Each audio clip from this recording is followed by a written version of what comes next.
পছন্দের আসনে ছাড় না পেয়ে নানা নাটকীয়তার পর জামায়াতে ইসলামীর জোট ছেড়েছে ইসলামী আন্দোলন বাংলাদেশ। চরমোনাই পীরের নেতৃত্বাধীন দলটি এককভাবে 268 আসনে নির্বাচনে প্রতিদ্বন্দ্বিতার ঘোষণা দিয়েছে। তবে দলটি আনুষ্ঠানিক বক্তব্যে জানিয়েছে, ইসলামের মৌলিক নীতির প্রশ্ন এবং রাজনৈতিক আস্থাহীনতায় 11 দলীয় সমঝোতায় থাকছে না।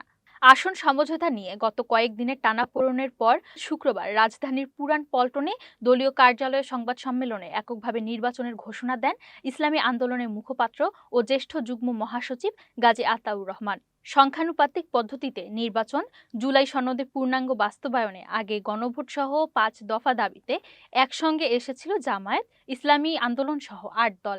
এরপর জোটবদ্ধ নির্বাচনের সিদ্ধান্ত নেয়, কিন্তু আসন বণ্টনে জামায়াত ও ইসলামী আন্দোলনের টানাপোড়েনের সৃষ্টি হয়। ইসলামী আন্দোলন অন্তত 50 আসন চেয়েছিল, জামায়াত 45 আসন ছাড়তে রাজি হয়।